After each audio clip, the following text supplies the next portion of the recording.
안녕하세요. 경제 읽어주는 남자 김광석입니다. 반갑습니다. 오늘은 다보스 포럼에서 이 애뉴얼 미팅에서 세계 경제에 어떤 경고의 메시지를 던지고 있는지 주목해 보도록 하겠습니다. 다보스 포럼에서는 세계 경제 취약해질 것이다. 그런데 미국만 더 강해질 것이다. 라는 경고의 메시지를 던졌는데요. 일단 하나하나 다보스 포럼은 무엇이고 이 포럼의 성격은 무엇이고 또 여기서 어떤 메시지들을 전달하고 또 나아가서 세계 경제가 어떤 패러다임의 변화가 있는지를 주목하고 있습니다. 다보스 포럼 매년 연초에 열리는 세계 경제 올림픽이라고 불리는 그런 행사가 열리니만큼 지난주에 열렸던 이 다보스 포럼에서 어떤 메시지를 보고 어떤 스탠스로 세계 경제를 바라보고 있는지 한번 주목해보는 시간을 갖도록 하겠습니다. 이 다보스 포럼 2025에서는 그 큰 주제, 바로 Collaboration for the Intelligent Age.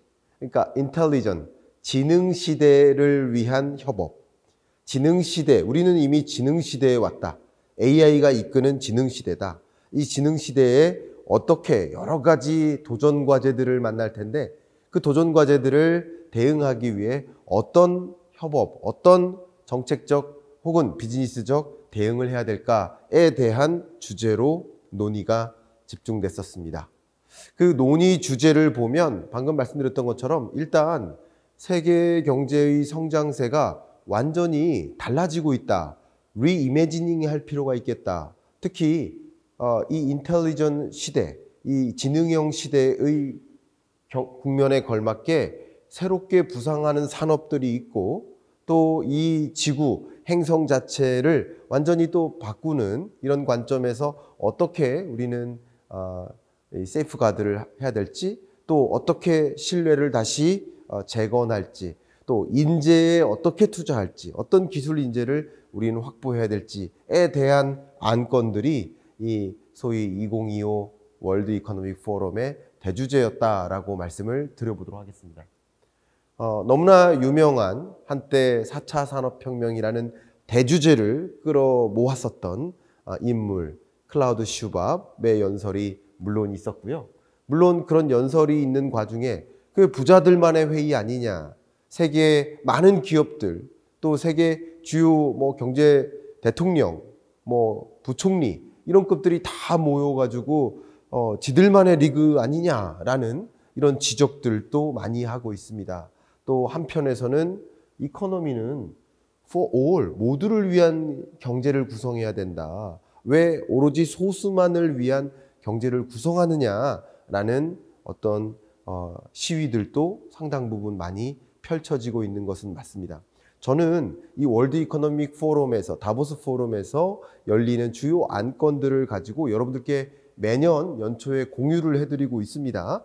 다만 이게 이 소수만을 위한 방향성이니 우리 그쪽으로 갑시다 라는 것이 아니라 적어도 그 소수들은 또 세계 주요 리더들은 경제적, 비즈니스적, 기술적 리더들은 어떤 안건을 던지고 그 새로운 어젠다를 세팅하고 그 방향으로 돈의 이동을 이끌고 또 그렇게 산업의 패러다임이 변화될 것인지를 들여다볼 관점, 들여다봐야 된다는 그 관점하에서 이 월드 이코노믹 포럼에서 야기됐던 여러 논제들을 여러분께 공유하는 것이라고 다시 한번 강조하겠습니다.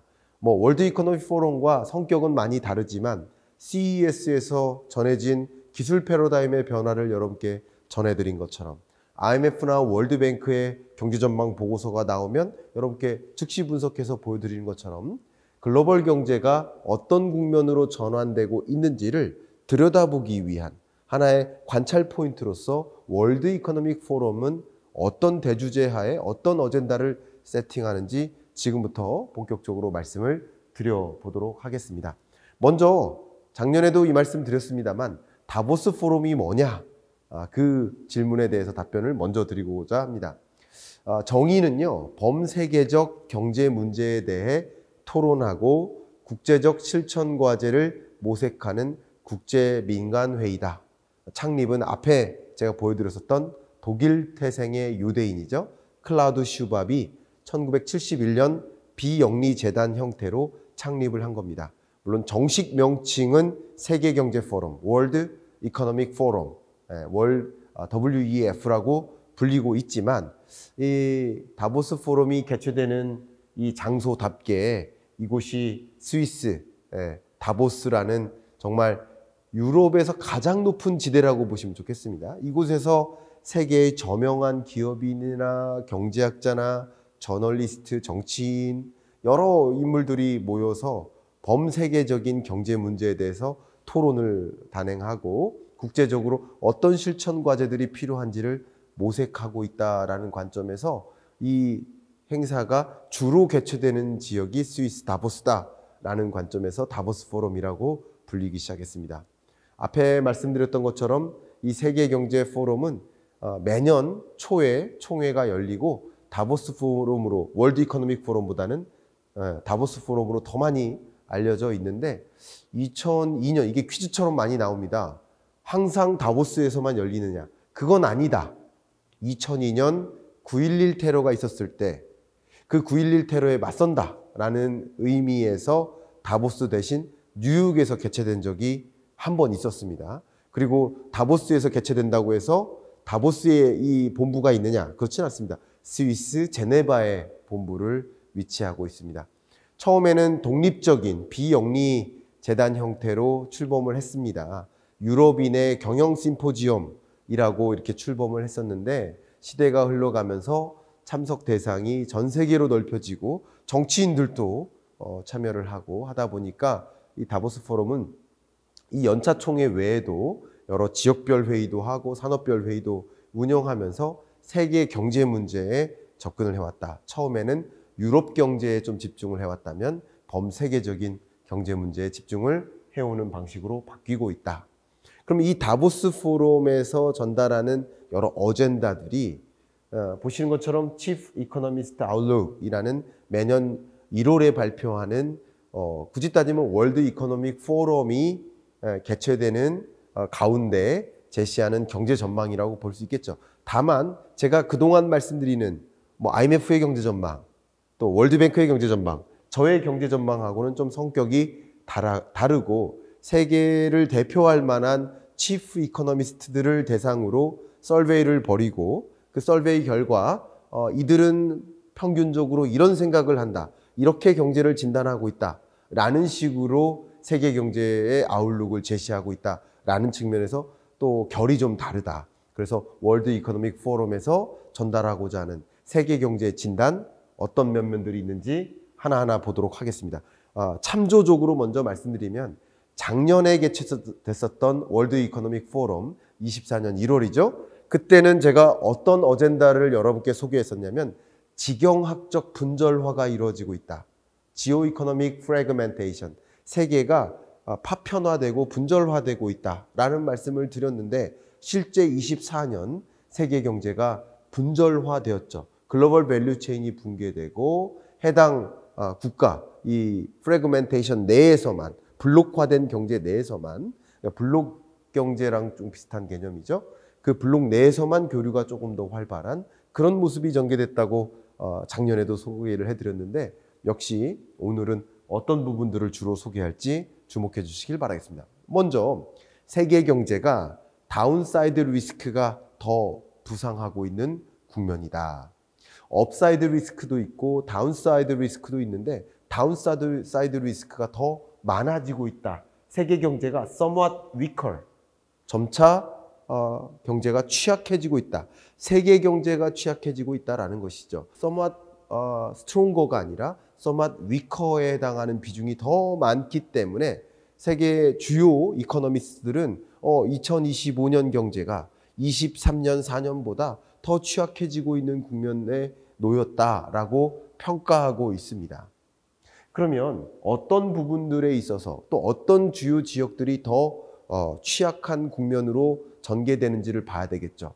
한 가지 중요한 거, 정말 취약해지는 지역, 주로 중국과 유러피안 국가들, 그러니까 유러피안 국가들과 중국이라는 거대한 이 권역이 종전보다 더 약해지고 있다, 취약해지고 있다라는 분석이고요. 특히 반면에 사우스 아시아, 제가 그동안 세계 경제가 저성장 고착화되온 가운데 인도라는 나라는 전혀 다른 모습을 보이고 있다. 오히려 중국이 약해지는 동안 중국을 빠져나오는 많은 기업들이 인도를 향해 새로운 제조 기지를 도입하고 있다라는 분석을 여러 차례 여러분께 설명드렸는데 바로 그런 모습입니다. 인도네시아 등을 비롯해서 그런 지역들은 매우 강한 면면들을 보이고 있다. 취약한 모습들은 덜 보이고 있다라는 것을 확인해 볼 수 있고, 또 한 가지 우리가 주목해야 될 것은 바로 미국입니다.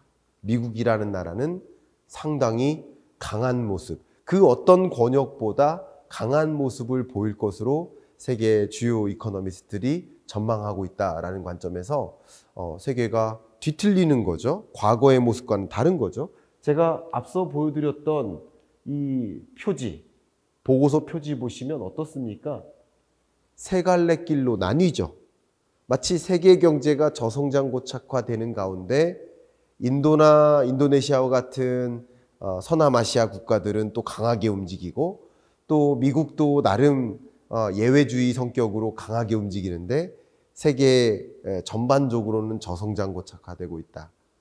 이렇게 달리 움직이고 있다라는 것이 이게 다이버전트하다라는 표현과 IMF식 표현이죠. 매우 흡사한 용어라고 볼 수 있겠습니다. 이렇게 세계 경제가 이렇게 취약해지는 가운데 주로 어디를 중심으로 취약해지는가라는 것을 말씀드렸다면, 그 다음 중요한 우리의 대주제죠. 물가, 인플레이션에 대한 전망은 어떠한가. 중국 같은 경우는 이미 어쩌면 디플레이션 취약성을 보이고 있다. 디플레이션 위험에 놓였다. 어쩌면 잃어버린 20년에 진입하는 것은 아닌가 하는 우려가 들 만큼 인플레이션에 대한 기대치가 많이 낮습니다. very low라는 평가가 지배적이죠. 근데 보시는 것처럼 미국 경제는 워낙 또 강하기 때문에 moderate한, 그러니까 2%라는 물가 상승률을 밑돌진 않고 2에서 3% 수준의 뭐 적당한 고물가, 물가 상승률이 좀처럼 밑으로 내려가지 않는 그런 흐름을 보일 것으로 주로 관측을 하고 있다라고 비교적으로 설명을 드리겠습니다. 그러니까 중국이라는 나라가 이렇게 인플레이션 취약성을 보이고 있고, 미국이라는 나라는 적정한 2% 목표 물가를 상회하는 고물가를 유지하고 있는 전혀 다른 모습들이 전개되고 있다. 이런 모습 속에서 어떤 영향을 미치는지 조금 이따 말씀드리도록 하겠습니다. 결국 물가가 다르니 머니터리 팔러시도 다르겠죠. 그러니까 미국 같은 나라는 여전히 통화정책 기조를 이렇게 타이터하게 하느냐, 루저, 완화적으로, 더 완화적으로 운행하느냐, 세계 많은 국가들이 대부분 완화적으로 움직이고 있다. 더 완화적으로 움직일 나라, 미국, 그리고 중국. 그러니까 중국이라는 나라는 저성장 고착화되고 있고 과거의 고성장을 이제 더 이상 할 수 없기 때문에 적극적으로 경기 부양책을 발동시키는 거라고 볼 수 있겠습니다. 미국 같은 경우도 적극적으로 경기 부양책, 트럼프식 경기 부양책인 거죠. 그런 식으로 경기 부양을 진행해 나갈 것이다. 그런 움직임이라고 볼 수 있겠습니다. 반면 재정정책은 어떨까? 재정정책 관점에서도 중국은 매우 강하게 재정정책적인 드라이브를 걸 것이고, 미국도 만만치 않게 재정정책을 끌어모을 것이다 라는 것이죠. 이게 미국 경제를 더 강하게 만들고 또 미국 중심으로 돈이 쏠리게 만드는 배경이 되겠죠. 이런 세계 주요국들 가운데 미국과 중국을 제외한 나머지 국가들은 재정정책을 적극적으로 단행할 수도 없어요. 경기가 어려운데 경기 부양책을 단행하기도 부담스러운 거죠. 이게 다운사이드 리스크라고 평가해 볼 수 있는 대목입니다. 이제 미국으로 온통 시각이, 초점이 기울어지고 있다. 왜 그럴까? 바로 트럼프의 등장이죠. 트럼프가 다시 돌아오지 않았습니까? 미국의 투표 결과에 대해서 세계가 주목해 왔고, 그리고 미국의 투표 결과는 글로벌 이코노미에 지대한 영향을 미칠까? 단기적인 영향으로 멈출까? 아니면 롱텀하게 영향을 미칠까? 롱텀하게 영향을 미칠 것이다. 영향을 미칠 것이지만 숏텀한 영향도 있지만 롱텀하게 장기적으로 경제 체계 자체를 뒤집어 놓는 그런 영향을 미칠 것이다. 구조적인 변화를 가져올 것이다. 라고 평가를 하고 있습니다. 특히 미국에 관심이 쏠리는 그 대표적인 이유는 어떤 부문의 팔러시, 그러니까 미국 트럼프 대통령이 어떤 방식으로 정책들을 이끌어 나갈까, 그 부분에 관심을 가져야 되는 거거든요. 특히 트레이드 팔러시라는 영역에 굉장히 심각한 변화가 있을 것이다. 또 여러분이 잘 알고 있다시피 이민을 반대하기 위한 그런 행정명령들도 발동한 거 아닙니까? 역시 마이그레이션 팔러시에도 지대한 변화가 있겠다. 그 밖에 여러 가지 관점에서 구조적인 변화를 단행할 것이기 때문에 그게 세계 경제에 영향을 미칠 것이다 라는 것이죠. 저는 이 부분에 있어서 조금 더 관심 있게 보는 것은 foreign policy입니다. 그러니까 외교 정책에 있어서 기존의 바이든식 외교 정책은 어땠어요? 상대적으로 이념 외교. 민주주의 이념을 함께하는 나라들끼리 똘똘 뭉쳐보자. 근데 트럼프는 어때요? 거래 외교. 외교 전략이 바뀌죠. 이념을 달리한다 하더라도 예를 들면 러시아죠. 러시아가 물론 미국과 정치적 이념은 달리하는 나라인 건 맞지만 러시아의 북극 항로 사업을 미국에게 공유해 준다. 거래 외교를 단행할 수 있다. 이런 것들이 지정학적으로 완전히 뒤바뀌는 모습이라고 평가해 볼 수 있겠죠. 그 밖에도 정말 중요한 것이 인더스트리얼 팔러시입니다. 예를 들면 환경 규제 필요 없어. 나는 파리 기후협약 탈퇴 행정명령 사인하잖아요. 바로 그런 것처럼 미국의 그런 움직임이 세계 글로벌 시장을, 돈의 움직임을, 또 산업의 패러다임을 변화시켜 나간다는 것이죠. 그게 미국으로 초점이 기울어질 수밖에 없겠다. 그 밖에도 이런 미국식 강한 정책적 드라이브가 어떤 영향을 미칠까? 퍼블릭 뎁트의 레벨 자체를 좀 더 올리겠다. 미국 부채 한도 협상을 더 끌어올릴 것이고 부채가 많아지는 것이고 국채를 적극적으로 발행할 것이다. 이런 것들도 지배적인 영향을 미치겠죠. 또 나아가서 굉장히 중요한 것이 밑에 있는 텍스 레이시입니다. 감세 정책인 거예요. 미국이 적극적으로 감세 정책을 도입해서 세계 글로벌 기업들아 미국에 와서 기업 경영하라 라는 방향을 이끌고 있고 그게 세계 주요국들로 하여금 미국이 저렇게 나가는데 우리만 높은 소위 법인세를 유지할 수가 있을까 하는 고민들을 좀 갖게 만들겠죠. 그게 결국 미국의 이런 정책의 기조의 변화에 따라서 정말 많은 영역에 있어서 경제적 영향을 가져올 수밖에 없는 것이다 라고 평가하지 않을 수가 없겠습니다. 또 글로벌 인티그레이션 under growing strain, 굉장히 재밌는 표현이 있는데 세계적인 어떤 협정 혹은 통합, 글로벌 밸류 체인 이런 것들이 strain, 제약사항이 많아진다. 굉장히 강화된 제약상황 하에 놓인다. 왜냐하면 이 파이낸스, 서비스, 테크놀로지, 레이버, 굿즈 전반에 걸쳐서 세계가 프래그멘테이션, 여전히 분절화되고 특히 트럼프식 이 무역 전쟁은 관세를 활용해서 중국에게 꼼짝 못하게 이렇게 고립시키고자 움직이고 그런 관점에서 세계가 더 분절화될 것이다 라는 것을 강조하고 있는 것입니다. 그런 관점에서 어떤 종류의 이 프래그멘테이션을 이끌 일들이 많아질까라는 것을 좀 들여다보면 정말 많은 정책들 이런 것들이 입안될 텐데 가장 대표적으로 제가 하나만 꼽는다면 네 번째죠. 이 네 번째가 국제조약, 국제제도, 국제기구 이런 것들에 대한 의존도가 줄어든다라는 겁니다.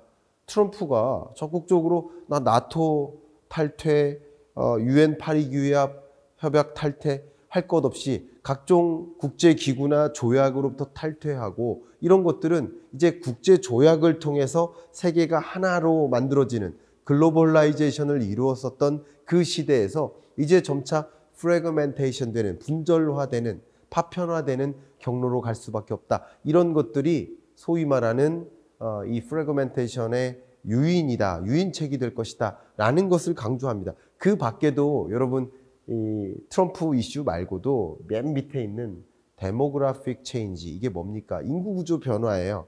중국은 인구가 감소하기 시작했죠. 인도는 이미 인구가 계속 증가하고 있어서 인도의 인구가 중국의 인구를 앞질렀죠. 그러면 이런 것은 어떤 사인이 됩니까? 세계의 제조기지가 중국에서 이탈해서 인도로 움직이겠구나. 왜냐하면 인구가 감소하는 것이 중요한 게 아니라 인구 감소 하에서 인건비가 상대적으로 더 이상 경쟁적이지 못해요. 더 경쟁적인 인건비를 찾아서 세계가 이동하는 겁니다. 새로운 제조기지를 찾아서 이동하니까 이게 또 다른 측면에서의 분절화, 블록화를 만들 수 있겠다. 그런 여러 가지 측면들을 우리는 관찰해 볼 수 있겠습니다. 자, 이렇게 세계 경제가 저성장 고착화되고, 그리고 그런 가운데 미국이 나홀로 강한 드라이브를 걸고 있고, 또 이 가운데 앞에 말씀드렸던 인구 구조 변화나 여러 가지 프래그멘테이션이라는 현상 때문에 제조기지가 중국을 이탈해서 인도나 인도네시아를 찾아 움직이고 있다. 이런 거대한 변화 속에서 우리 기업들은 어떻게 대응을 해야 되고, 또 우리 정부는 어떤 정책들을 마련해야 될지 고민을 하지 않을 수가 없습니다. 그런 관점에서 저는 이 월드 이코노믹 포럼에서 비즈니스 리스판스를 강조했는데, 어떤 리스판스냐? 글로벌 이코노믹 프래그멘테이션이라는 이 분절화라는 거스를 수 없는 변화 속에 어떻게 기업들의 정책적 대응을 해야 될지, 또 우리 정부의 정책 대응이 필요할지를 말씀을 드려야 될 것 같습니다. 첫 번째는 서플라이 체인을 리스트럭처링 할 필요가 있겠다. 이 분절화되는 가운데 우리나라의 주요 공급처인 중국으로부터 제대로 공급을 받지 못하는 일이 있을 수 있습니다. 특히 트럼프가 미국과 중국 간의 무역 전쟁을 격돌시키고 대만 해협 인근에서 중국과 좀 군사적 긴장감이 고조되는 그런 움직임이 있을 때 한국으로부터는 참전을 요구할 것이고, 그때 중국은 우리 공급 안 할래, 요수 공급 안 할래, 리튬 공급 안 할래, 히토류 공급 안 할래, 공급망을 깨버리는 전략을 취할 가능성이 높습니다. 중국 입장에서 미국 편을 드는 군사적인 긴장감이 조성되는 국면에 그런 적대 국가의 동맹국에게 어떻게 마음껏 반도체 생산하라고, 2차 전지 생산하라고 자원을 공급하겠습니까? 그러니까 우리는 이런 분절화되는, 이 프래그멘테이션이 변화하는 그런 움직임 속에 서플라이 체인을 우리도 재구조화해야 되는 시점이 아닌가라는 것을 강조하고 싶습니다. 또 리스크 매니지먼트에 적극적으로 임해야 됩니다. 각종 리스크들이 부상할 것입니다.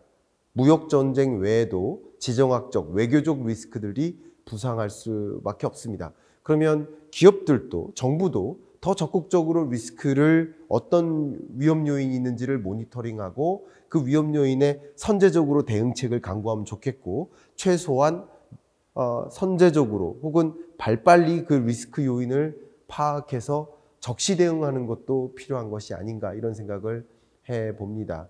그 밖에도 여러 가지 의견들을 여러분께 강조하겠습니다만, 적극적으로 신시장을 개척하고 코어 마켓, 이제 새로운 신시장을 개척해서 그 집중될 만한 신시장에 더 많은 기회를 발굴해 나가는 그런 노력을 할 필요가 있겠다라는 것을 집중적으로 좀 강조하고 있습니다.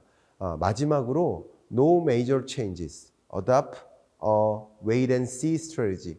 그동안에는 적극적으로 퍼스트 펭귄처럼 달려가는 그런 전략들을 많이 취했는데, 이제는 워낙 리스크 요인이 커지고 불확실성이 고조되고 세계 경제가 취약하게 전개되는 과정 속에서 트럼프라는 인물이 각종 정책 드라이브를 뒤틀려서 가져올 것이기 때문에, 이럴 때야말로 wait and see, 한번 지켜보면서 기다려보면서 그 변화하는 국면에 발빠르게 대응하는 전략, 이것이 더 적절한 것이 아닌가라는 생각을 해볼 필요가 있겠죠. 그런 생각이 지배적이었었어요.